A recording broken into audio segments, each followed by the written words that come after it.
Hey everyone, welcome to the third installment of Off Market Investor Challenge with Launch Control.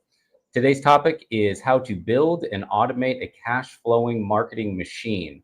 Let's give a couple of minutes for people to come streaming in.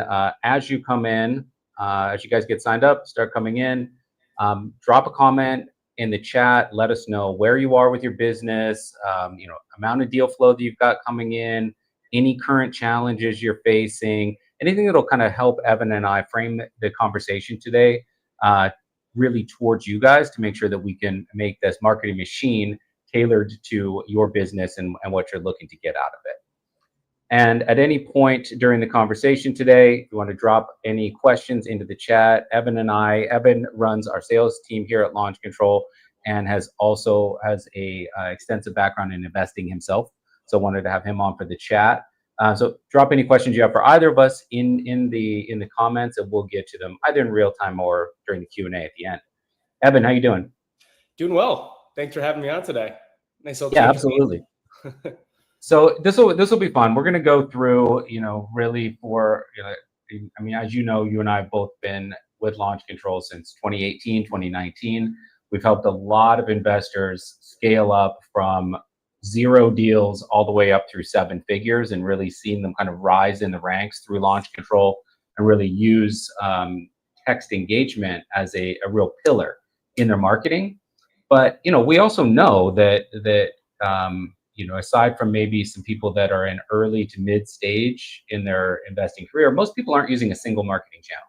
Most people are using multiple channels, and so the challenge then becomes how to extract the most possible deals out of any given data set.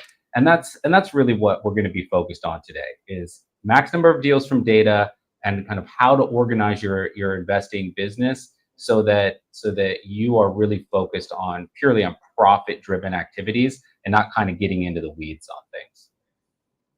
All right, so before we kick things off, just a reminder, we've got a few more people coming in, get those questions into the chat, but we're gonna get things moving.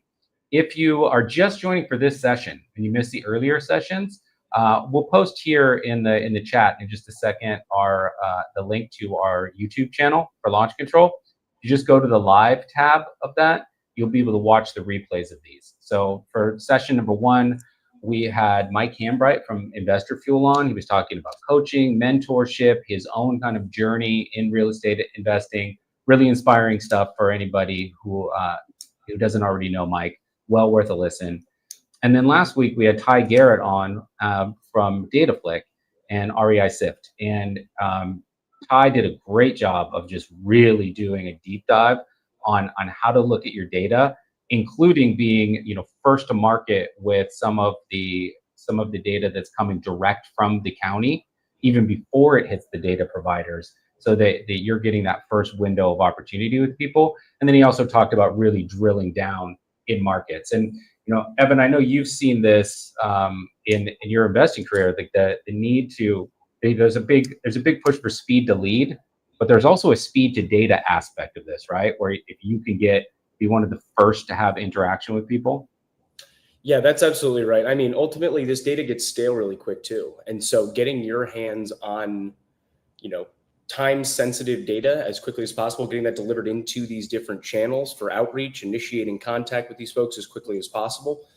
That speed to data, that term right there, that makes a ton of sense. I've actually haven't heard that one before, but speed to data, definitely something that's become increasingly more important as the space has gotten more competitive. Yeah, because I think anybody, regardless of marketing channel, you get responses like if you're using direct mail or text, you're getting responses of people saying, I've gotten a ton of these. Right? I've gotten a ton of these mailers. I've got a bunch of people that have texted me. Your data exclusivity in real estate investing is very hard to find.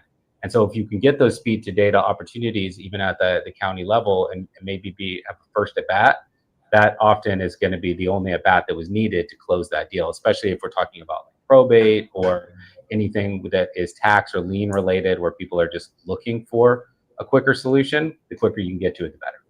Yeah, pre-foreclosure, foreclosure, all of those, and then the ones you just mentioned there. Those are the lists that everybody's targeting, those distressed properties. And so, yeah, if you can reach out to them as soon as there's that potential impetus for them to sell, that's being first to the punch is how you'll be cementing your place in their mind, and you'll be their go-to person when they're looking for information about selling their property. Absolutely. So today we're going to talk about, kind of with that in mind, of being like speed to data, speed to lead. We're going to talk about how to really set up both your active and passive marketing machine, and how to get the two to talk so that you're, again, getting the most deals per data that you possibly can. And then, with any business, as you scale up, you can, in the beginning of this, you can wear all the hats, right? Like, you can be your own market and analyst. You can be your own kind of texting guru. You can be your dispo expert, but you can't wear all of those hats and scale. And we've seen, how many times have you seen where we've talked to customers and they've said, I've gotten so many leads that have come in through launch that I need to dial back, because I need to close these leads and dispo these leads and get the money, transacted to my account. I need to put my focus on the back end. I have to slow down on the front. Yeah, I mean, it happens a ton. One of the reasons why I'll oftentimes promote getting acclimated and scaling towards your volume goals. However, having the kind of system in place with your dispo backend, things like that, having that set up prior to going live with these channels, obviously going to be advantageous as well. It's going to help you prevent running into that situation where you have this kind of backlog. Then you'll end up with this slinky effect with your pipeline, because you're like, okay, I'm doing just dispo.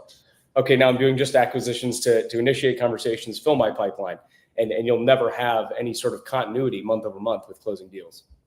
Yeah, exactly. And so that's the real kind of impetus for today and the workshop that we're doing on Thursday with RiverX AI and Easy REI closings, is when you get that scalable system in place and you've got the marketing automations that we're going to talk about today, is knowing kind of when and where to outsource for your business, so that, again, you can really focus on those activities that are going to bring you $5,000 an hour, $10,000 an hour, instead of getting lost in the $7 an hour tasks that you really don't need to be doing. And then last thing we're gonna talk about next week, we're gonna talk about expanding into new markets, partnering with some of our dispo partners on the launch control side, and then finally just a live panel with everybody that had kind of participated in this month's workshop, so that everybody can get their questions in. So for today, Evan, what we're gonna focus on is really defining active versus passive marketing and kind of how that fits into the daily flow of your operations. And then we're going to talk about how you can use active marketing to pay for your passive marketing, right? How it can really fuel your marketing machine. And then we'll touch a little bit on our done-for-you services at Launch Control, Launch Leads, and how you can start to outsource that active to passive marketing pipeline. So again, you can focus on discovery calls and closing business. Sound good?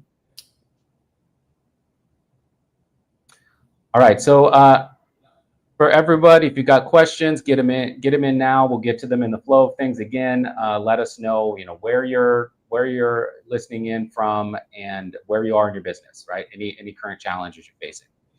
So we're going to talk about active versus passive marketing. These are the twin pillars of any marketing machine in REI.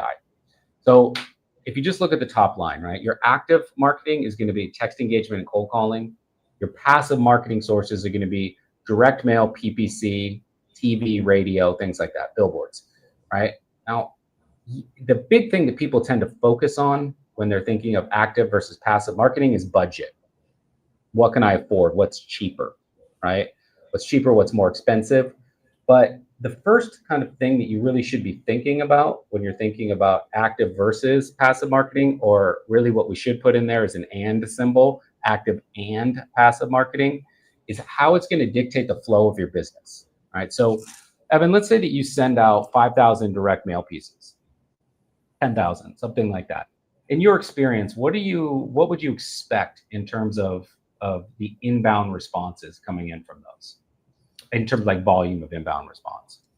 So, with mail, in my experience personally, working in some pretty competitive markets here in Florida, the responses are few and far between. Now, when I get responses, are they super motivated? Yes. But if I'm getting 10 legitimate working deals from that number of mailers, I'm really happy with the success of that campaign.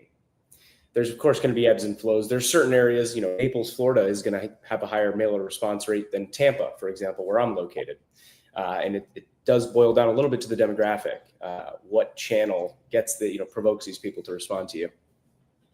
Yeah, and there's a small amount of predictability in terms of when those will come in, because you can track the mail deliverability, right? So you'll know when they're starting to hit mailboxes, and you can kind of expect that in that period of, say, 3 to 5 days, that's when you're going to expect to get some of these responses. But you don't know if those responses are going to come in at 9 o'clock in the morning or 6 o'clock in the evening. And so you really don't have a lot of time box control over that lead management, and you need to be kind of quick to those and to be able to have those conversations as they come in. So there's a big sense, even though, as you said, they're great leads, there's a big sense of just wait and see, right? And if you are building up your pipeline and trying to get to scalability, there's only so much wait and see that you can have.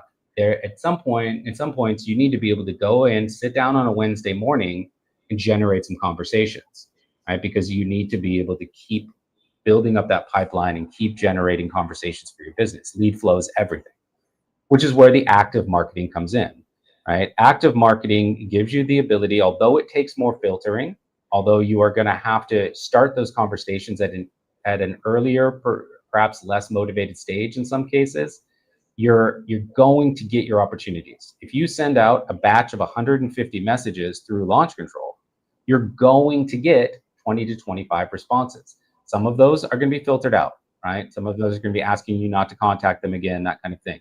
But you are going to have chaseable leads that come in. If you send another batch after you've worked through those leads and had those conversations, you're going to get 20 to 25 additional responses. So if you're putting in the time as a solo entrepreneur and you're putting in, 90 minutes a day, sitting in front of Launch Control, sending text messages, you're going to tee up a certain number of conversations, and you're going to be able to start to have metrics of how many of those conversations it takes, how many of those you're able to push to a discovery call, and of those that push to a discovery call, how many you were then able to close. But you have active metrics for your business, and you have active activity that you can plug in on basically any day of the week in order to bolster your pipeline.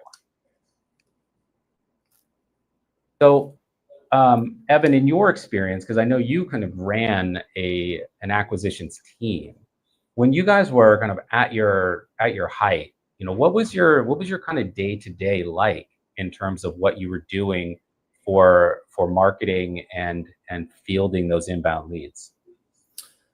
So when I came in, when I was first getting into acquisitions, I was a rep, right? And so my day-to-day, utilizing Launch Control as my primary lead gen source, first thing in the morning, I'm getting messages out. I get to the office, I'm pushing messages out right away. Now, a bit of a caveat here, I was working for the owner of Launch Control at the time. And so we were doing some really high text volume. And obviously that was our primary lead generation source. In a lot of ways, I was the guinea pig testing product feature functionality. And so our text volume was, I would say, abnormally high, right? But every single day I'm pushing out messages first thing in the morning, right? I'm fielding those messages as they trickle in, probably the bulk of them within an hour of pushing those messages out. Of course, I would be monitoring these responses in my inbox and Launch Control over the course of the day, but I would really be sending it 3 different times throughout the day. I would be doing, and this is really quite intuitive, right? It's when people are available to field texts during a workday.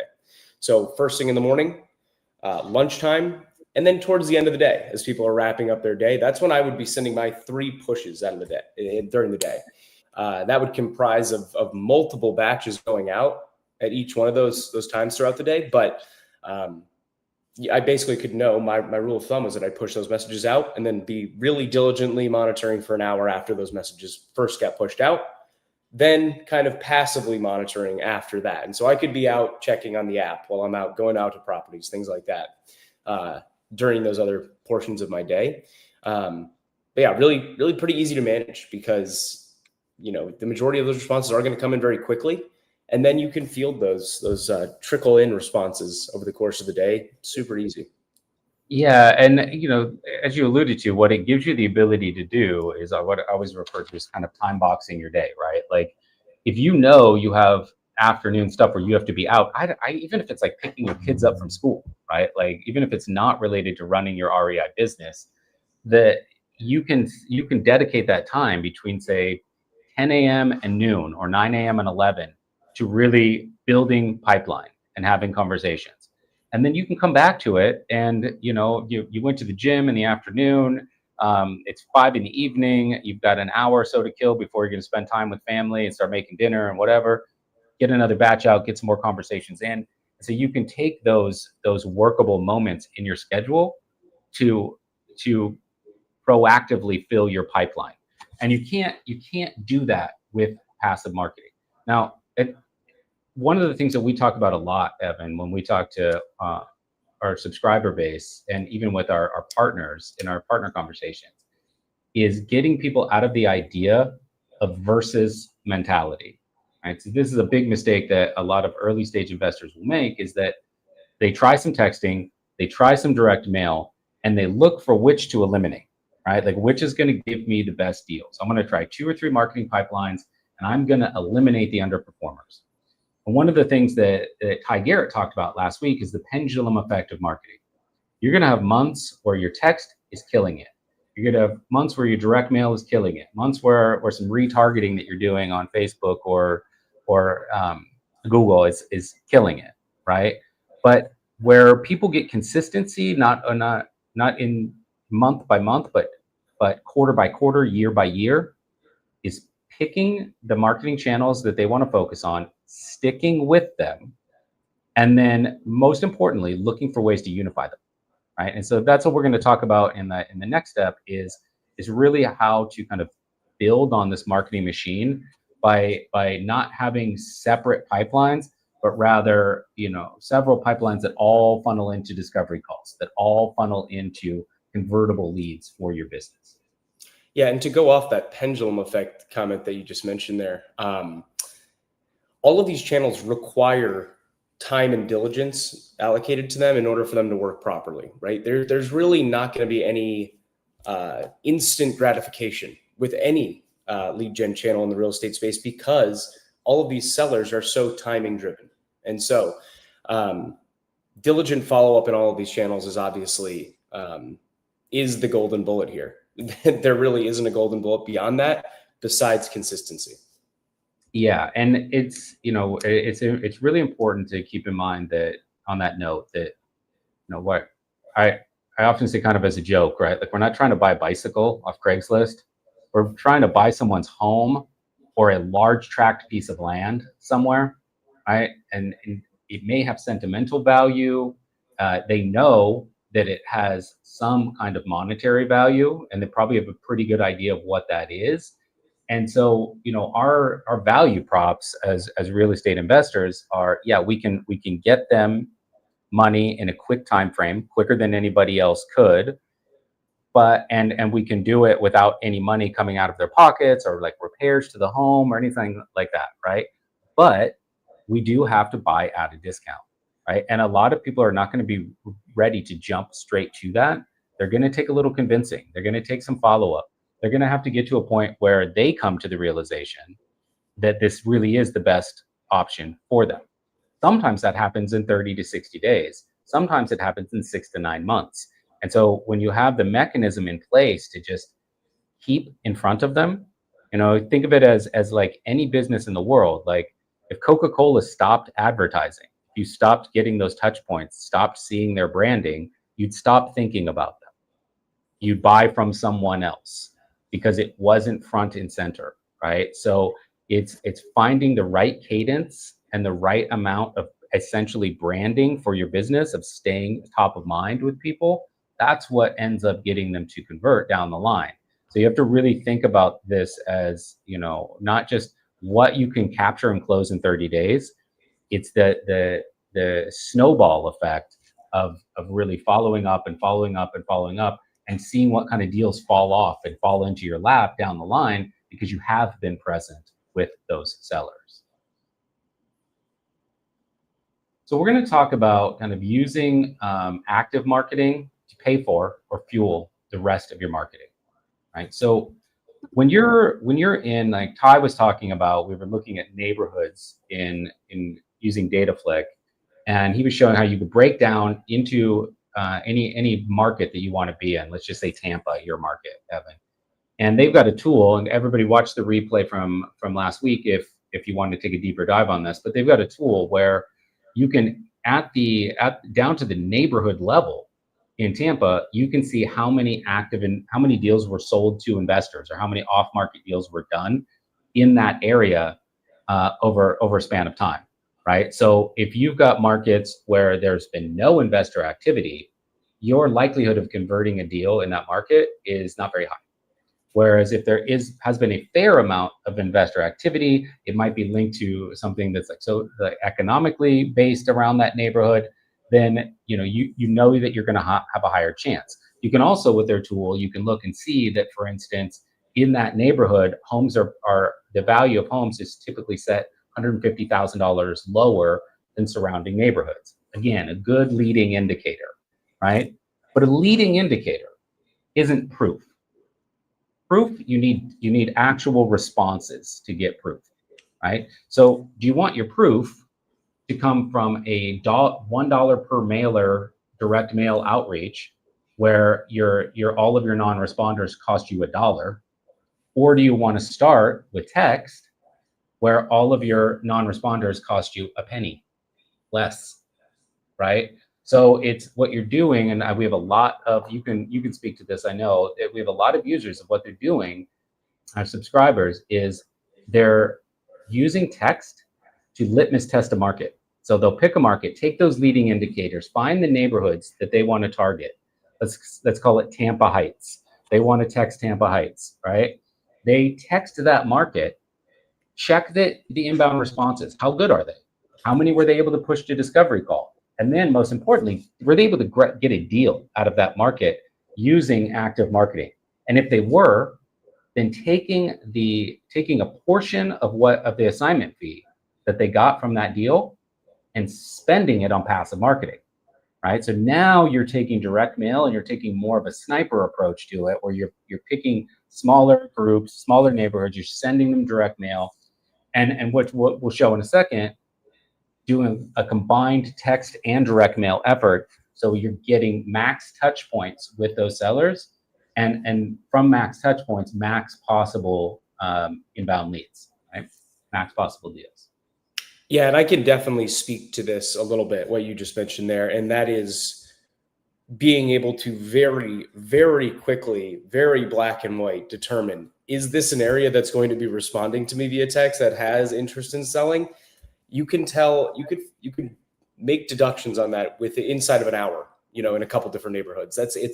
It really becomes clear super fast. And so, like you said, that kind of litmus test, if you dropped a pin in 3 target areas, you can identify which one's the most, going out there and proactively fielding offers, and those response rates will be very indicative of how hot of an area that is for you to pursue with other channels or continued text follow-up. Yeah, I'm glad that you mentioned the speed of this, right? This isn't like you're running a text campaign for 90 days, then having an all hands meeting, looking at the metrics, making a decision. This can be, you're a solo entrepreneur, you get some leading indicators from your data, and you're like, I just want to prove this and see if it works or not, right? And you send out, Monday through Wednesday, you send out 5-6 batches in those 3 days. And you're ready to determine going into the next week what your fuller marketing strategy is going to be, right? It can happen very, very quickly because you're taking data hypothesis and you're turning it into actual conversations with actual people and seeing the very real human response that's coming out of that, having some of those conversations. So you're able to give yourself a very, very, very quick window into what people in that neighborhood or sectioned off market are thinking, feeling, assessing in terms of where they're at in the seller process. Yeah, absolutely. And it's also important to note that while it would be best case scenario for us to all be able to go in neighborhood by neighborhood and do a really granular evaluation, I was just working with a friend of mine who just got into real estate investment. He's using Launch Control as his primary lead gen tool. He went out, he got some data, sample data sets that he wanted to test. He wasn't exactly sure where he wanted to pursue. And the way he was evaluating was Orlando, St. Pete, Clearwater, Tampa, Sarasota. And then he reached out to all of those much larger areas. So going beyond just the neighborhood evaluation, but evaluating entire cities, the viability there. And he was able to say, okay, Tampa and St. Pete right now, I'm getting responses. Clearwater is okay. Orlando, Sarasota, I'm not going to spend any more money buying data there or spend any more of my daily text limit reaching out there because I'm just not getting responses. Now he can say with confidence, I'm getting at bats in these specific markets. Now he can feel comfortable with going out and saying, okay, I'm gonna send mail to these people that I've already texted, right? I'm gonna hit them from a couple different angles. That omni-channel approach. But using text as that litmus test is the key component because you can do it at a low cost. You're generating business, but you're also still evaluating the direction you want to go from a marketing perspective. Absolutely. And so, we talk to a lot of our clients about this too, is like thinking about this passive active marketing and thinking about data conversion is not just on the front end of lead generation, but really on the full 360-degree process of your business, right? So there are several different profit tiers that you can find in Launch Control. One, of course, is generating leads, like we're talking about, doing a litmus test on a market, getting some of those inbound leads coming in. Another is in supporting your other marketing efforts, right? So you take some of the profits you made from those active marketing deals, you invest in direct mail, you invest in some retargeting, you're getting those multiple touch points. How do you support those other channels to ensure that you're getting the highest possible ROAS, return on ad spend, with each of those? Often, if not always, text can be an incredible support tool to help you maximize the results for those. And then on the disposition side, maintaining your buyer realtor network, your buyer realtor relationships, that's also kind of part of the profitability structure of any deal, right? Like the more that you can get buyers bringing you deals, realtors bringing you deals, buyers offloading your acquisitions really, really quickly so that you don't have any of that fear of am I going to be able to find a buyer to double close on this or not? Having that network in place and using text to kind of support that is just another way to just up the overall profitability of your business without adding to spend. All right, so Evan, let's look at some real examples. And I purposely picked one of your hometown on this just to give people an idea of what this looks like, right? Of how you can test data strategy with text. And so if you look at the name at the top, Tampa Heights, Money Worries, pre-2000, a individual.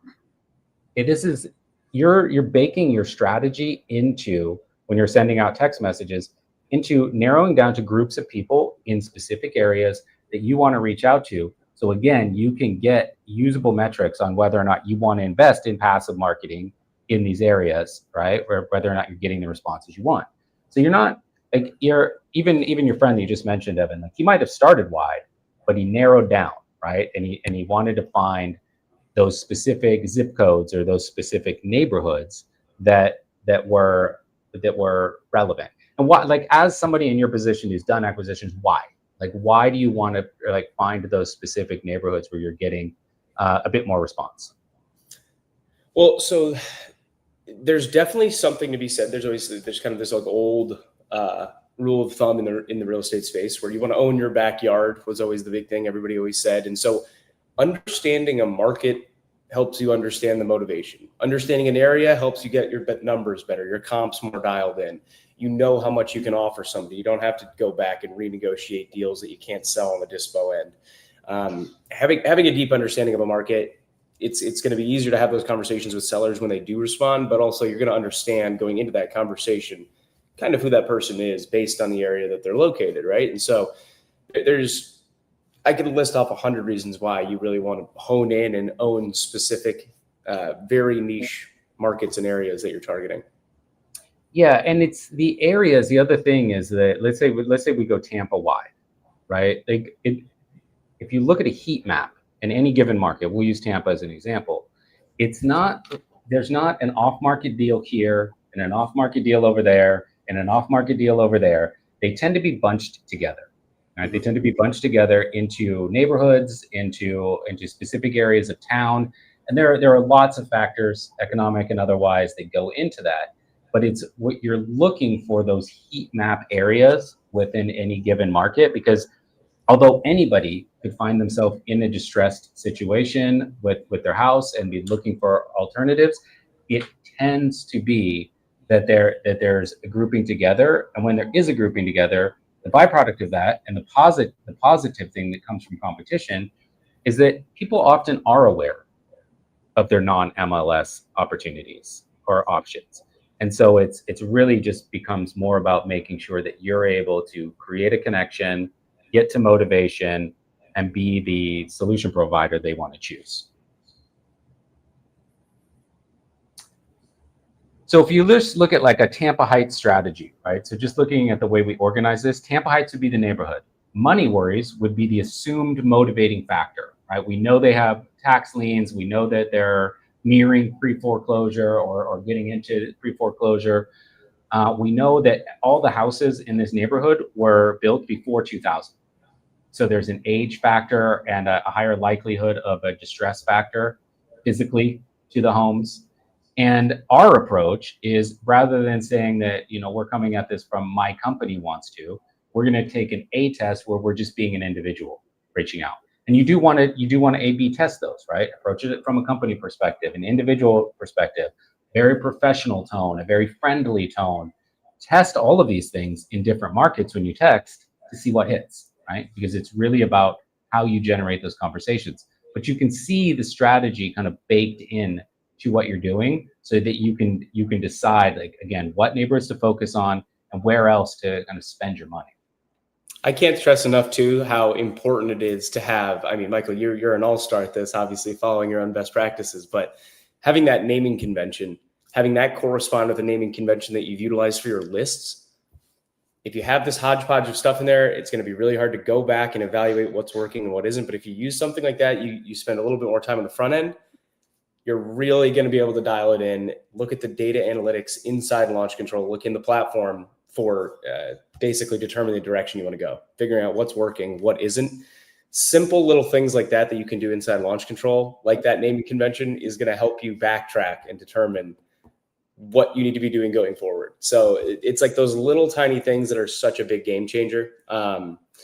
Everybody always wants to rush in and push out as many messages as possible and talk to as many potential sellers as they can. But really, if you just take a step back and you're a little bit more diligent about these little tiny things that take you 10 minutes, it's a world of difference a month down the line.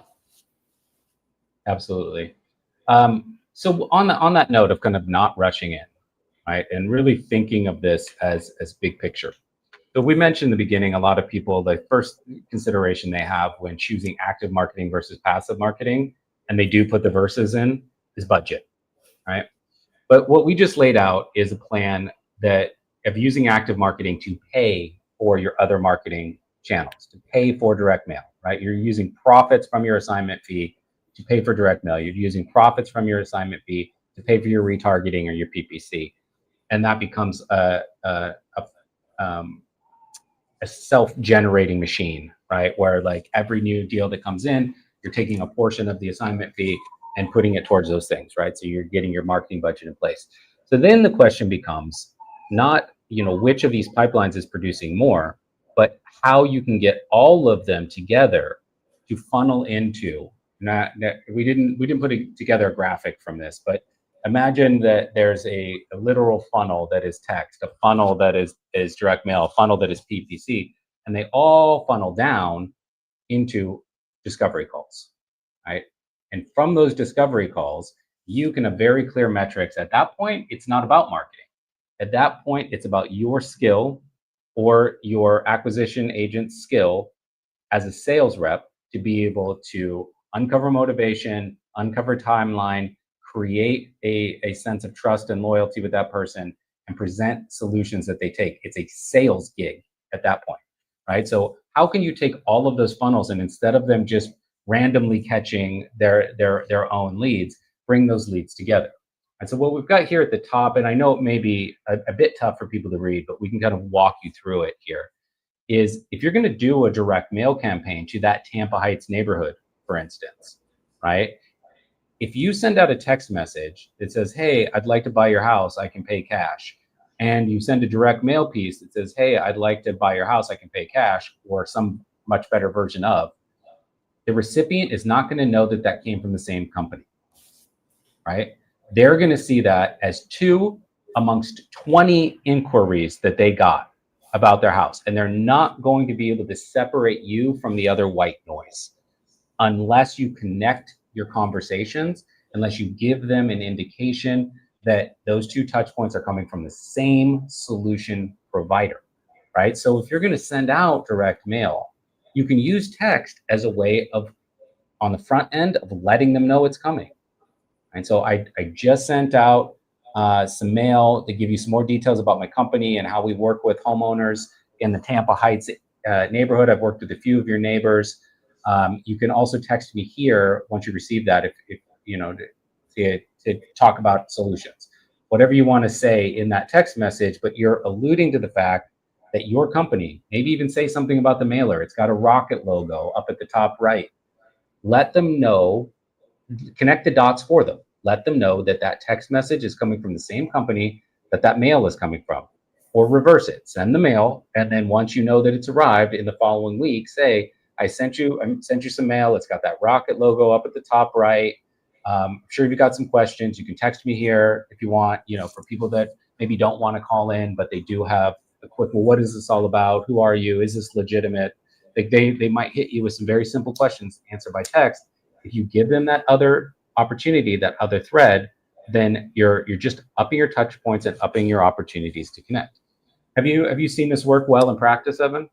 Oh, 100%. I was biting my tongue for a second there because I wanted to yell out that we've done some testing internally here with clients, and obviously I've done some testing myself in the actual real life investment here in Tampa, where the conversations that take place in launch control, when you're pairing it with those mailers, it's actually shocking how cordial and nice these conversations are. It's like, so when we were doing some of this testing and auditing some of our client accounts and really digging into this specific pairing of marketing channels, when used properly together, referencing the mail in your text, those conversations are cordial. People are giving you definitive yeses and nos. Something about connecting and showing your diligence, hitting them from multiple angles, really allocating the time to reaching out to them and giving them these options that they can respond to. Something about that connects in sellers' minds where they're going to get back to you with a positive sentiment on your outreach. Whether that's a yes or a no, it ultimately doesn't make a difference, because as long as you're getting to an answer, a yes or a no, you're doing something right. Yeah, I'm with you. Like you and I have done some audits of client accounts that are doing this, and it was just shocking, like you said, to see how cordial people are. Like, don't get me wrong. Like, you're gonna get, when you send out just text messages, yeah, you're gonna get some responses you need to filter out, but you do have to work to build trust, right? Like a lot of your responses are gonna be like, well, how'd you get this number? Or, what prompted you to reach out to me? And you're gonna have to start from that point, not starting from a point of, oh yeah, hey man, I got that mailer. I've been meaning to call you. Got some stuff that's going on with work. Can I give you a call on Saturday? Like, getting that kind of response is as your first response in text, and that does happen when you employ this strategy, is phenomenal. And yeah. It was really amazing to be able to see kind of the almost joy in responses that were coming in from this. Yeah, that was really, when we started diving into those audits, Michael, I remember that so vividly, because we were both looking at each other like, wow, these are great conversations happening right off the bat. I mean, there's something to be said about, you get a text from a random number. You're dubious. you need to build that trust. There needs to be some back and forth before you get into the meat and potatoes of the conversation. Something about having, and then mail, in my experience, mail gets lost in the shuffle a ton, but somehow the combination of the two kicks off the conversation. It's almost like you've proven you're a real person, you're a real company. It just kicks off the conversation 2 steps ahead of where you otherwise would be starting it. Absolutely. And so if you think about that multi-touch point system, right, and think about the other kinds of marketing that you're doing, right? Now obviously our big push at Launch Control is going to be to use text to create that touch point. But think about it in terms of, just as your business, think about it in terms of creating a touch point map, right? So like as a for instance, you send out text messages in a market to get that litmus test, right? You get an assignment fee. Then you invest in direct mail with the proceeds from that first assignment fee. And your first direct mail push, you're using a portion of your text to do exactly what we just said, right? Combine the branding touch points, combine the messaging, up the ROAS, return on ad spend for direct mail, by having that very cheap support touch point coming from text, right? You get a couple more deals in because that strategy worked really well. Then you decide to take some of that assignment fee and apply it to doing some retargeting or even some PPC stuff, right? And you're using both text and direct mail, or text or direct mail, to again support your PPC efforts, right? So now they're getting multiple touch points from your business in a specific time frame.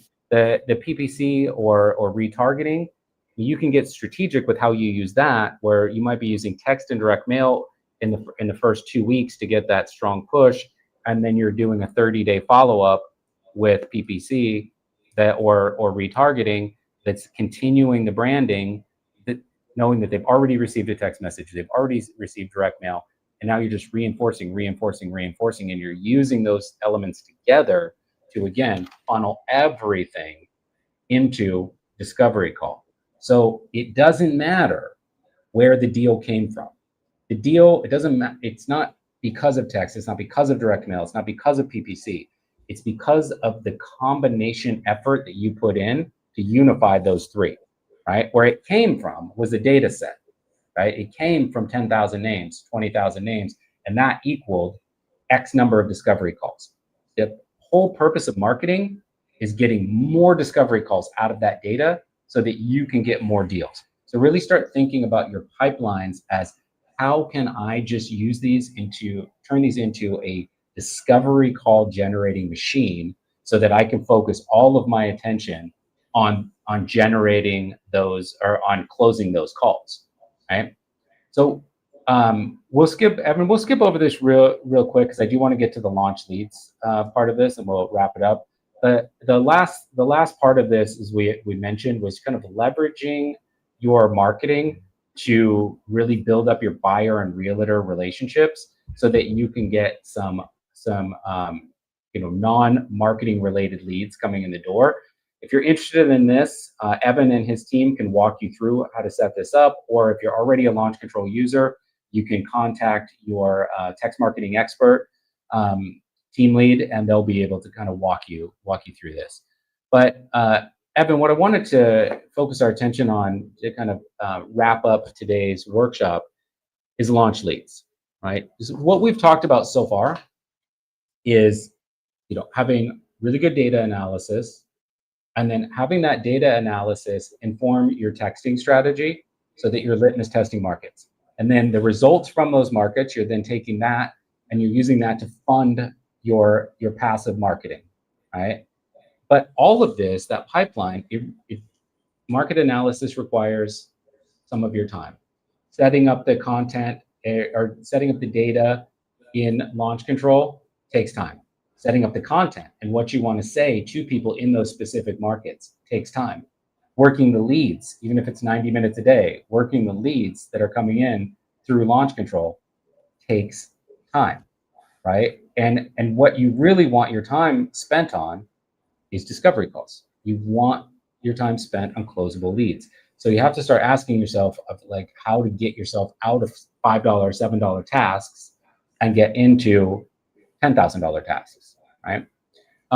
Evan, I know you've worked with a lot of teams that first step is to hire a VA to do a bunch of stuff. What are the pitfalls that you usually see with hiring a VA?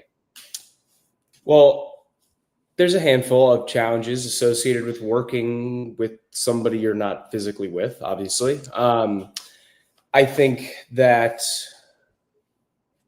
one of the biggest challenges is obviously getting somebody trained on the way you want to handle your communication, setting expectations on the front end. A lot of times people don't, you're building out a new business and you might not even know what your success metrics look like. So doing that on the fly with somebody who you're trying to teach them how to use these systems and take an approach that you're not yet fully have formulated, it's really hard to basically say, here's the numbers that we need to hit to win when you don't have the framework in place. So for new investors that come in and hire these VAs,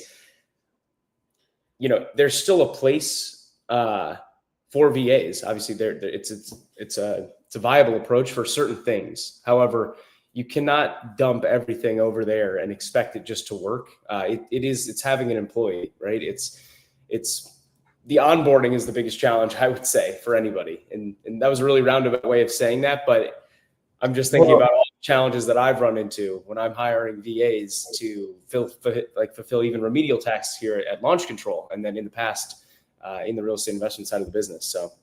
Yeah, I mean, unless you get lucky and you hire someone that's going to be with your business for the next 3 to 5 years, you are running the risk of replacing one time suck with another time suck, right? So you're going to have to source that person, find that person. You're going to have to go through the interview process. You're going to have to train that person. You're going to have to do daily or at least weekly check-ins. You're going to have to review their work and make sure that they're following the operating procedures that you've put into place.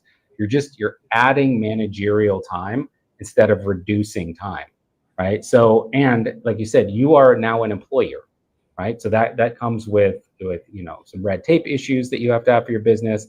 Whereas with Launch Leads, and I'm going to let you kind of pitch Launch Leads here in a second, is if for you on your budget line, this is a marketing service, right? You get to put this into that same, like whatever you're taking out of your assignment fees to pay for your passive marketing or pay for your different marketing channels. This is going to be that same budget line. But what it's going to get you is someone or get a team that is going to be able to fully manage Launch Control. And there's no worries about attrition, right? Like you don't have to worry about somebody leaving for another job and then having to start over at zero. It is the responsibility of Launch Leads for us to make sure that we have somebody trained, good, and active working your leads. And you don't have to worry about anything else, right? All you need to worry about is discovery call. So let's do a little bit more of a deep dive on current state of Launch Leads and where we're headed. Yeah, so I mean, and just to speak like the high level pitch of Launch Leads, there's no onboarding, there's no training. It's you using your system that you envision using here, us handling the front end lead generation piece for you. And we already know how to do it. We already have those success metrics in place. Like I was referring to, that's a challenge with VAs, is setting that up. What's considered to be winning numbers. We already know what winning numbers are internally here because we're running it for hundreds of teams. And when we're looking at, we can ultimately provide you with that framework. If you don't even necessarily know your starting point, we can give you the best practices. We can give you, all of the information you need that we see. What are the metrics that we see winning clients hitting? What are these best practices? We can like roll that all out for you. And then of course, take all the legwork off your plate, that time consuming legwork that's required with any marketing channel, initiating contact with leads and qualifying them. You can skip that whole piece. It truly is, it could be half of your day given back to you, to be honest. And in terms of the efficiency of this? Because I know we've done some reviews of kind of the number of discovery calls generated for somebody who's doing this as a solo entrepreneur, the number of discovery calls generated from some of our top end subscribers who have really dialed in marketing systems, and then the number of expected kind of discovery call ready leads that are coming in through launch leads. Can you speak to that a little bit? Yeah, and of course, there's going to be a really wide range of results based on market and volume. Those are things that are going to determine, right off the bat, what those success metrics are going to look like. But I can look at my specific example here in Tampa. So, we have a client here in Tampa that uses Launch Leads, and they are utilizing a pro account. So that gives you the ability to do 2,500 texts a day, 50,000 a month. They're after a ramp up period of about 30 days. They were already at that point, very consistently getting deals, getting at bats on a monthly basis. Right now, they're on average closing 5 wholesale deals a month. So it's a legit operation that the majority of their leads are coming through Launch Leads. Now, they do have other channels that they're utilizing. They're targeting that same data set using this omni-channel approach.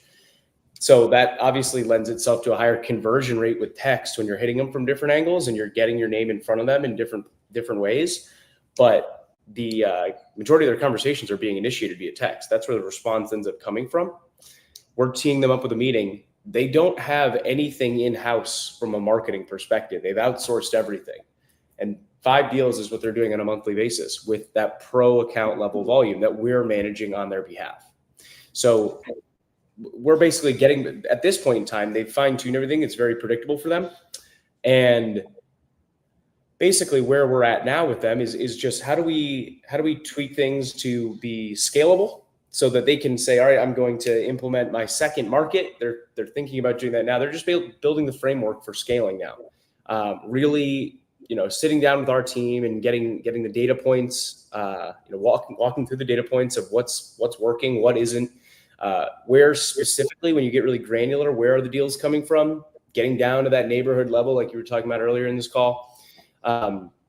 So setting up that scalable framework is the point that they're at now. And they're about 6 months in to using Launch Leads. I love that you mentioned that they're getting ready to scale this up. But 5 deals a month from that omni-channel marketing and most of those conversations, the lead conversations coming from text, that is on a national average. That's probably $20K, $25K assignment fees for each deal. You're talking at $100,000 to $125,000 a month in assignment fees that are coming in. That's a $1.2 million a year business.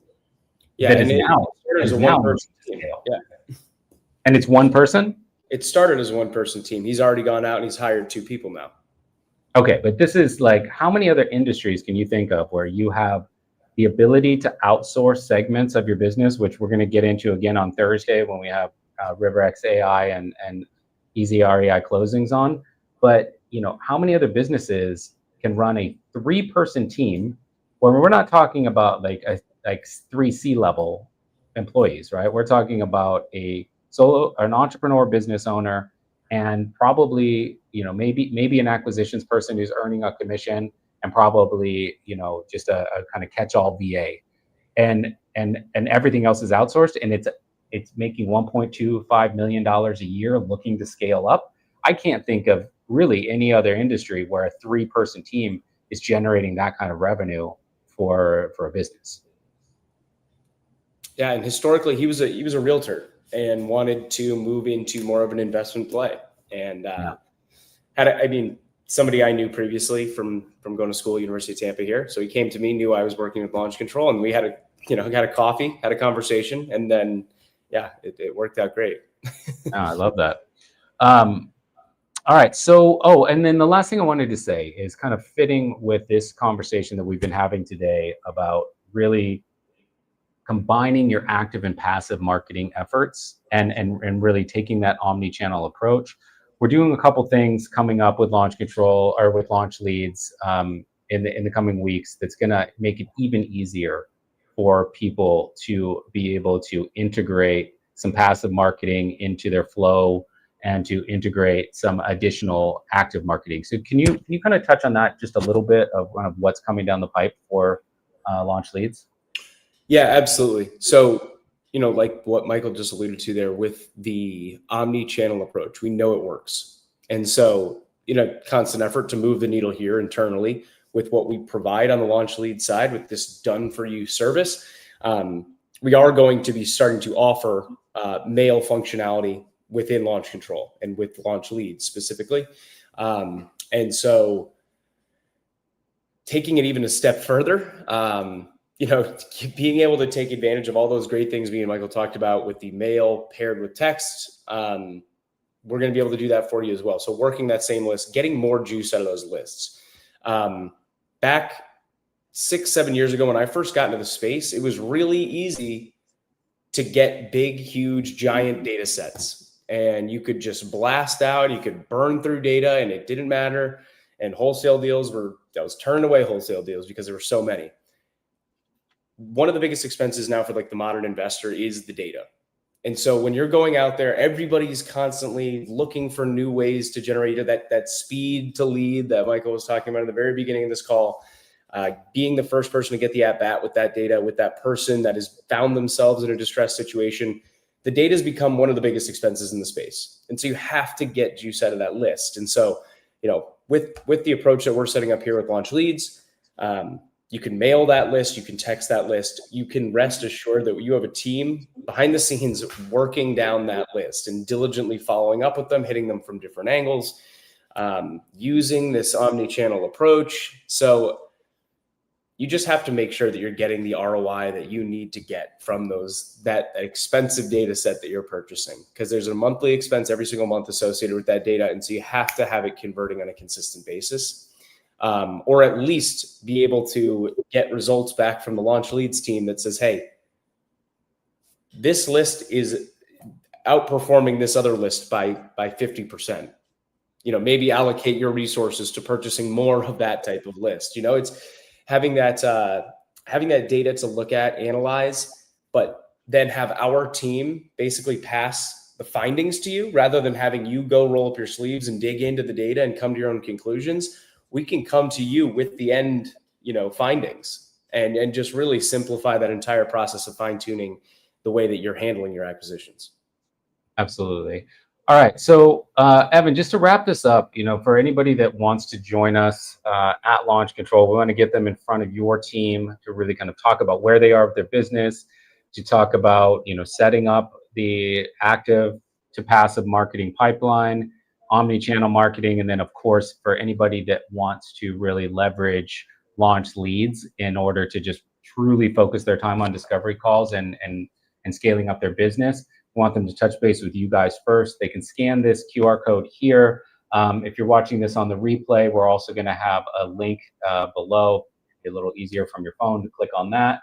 But yeah, I do encourage y'all to grab a time with Evan and his team. Evan, anything that you want to add before they check in with y'all?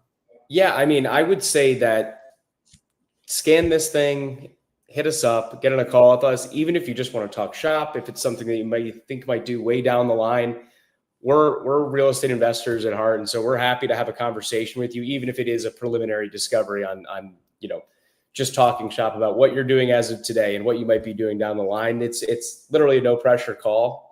So throw a time on there if there's anything that you want to discuss. My team's always happy to get on the phone, myself included.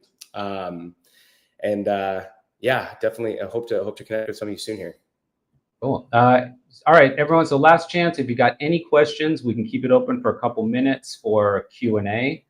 If you're watching this on the replay later, just go ahead and put your questions in the comments. We monitor those there. We'll answer them via the comments if we can, or otherwise we'll kind of reach out and get in touch with you for a longer conversation. All right, Evan, appreciate you coming on, man. It's always great to kind of bounce REI thoughts off of you and give everybody an opportunity to see kind of how you work with our client base and what they can expect coming in. Happy to do it. All right, thank you, sir. Appreciate it.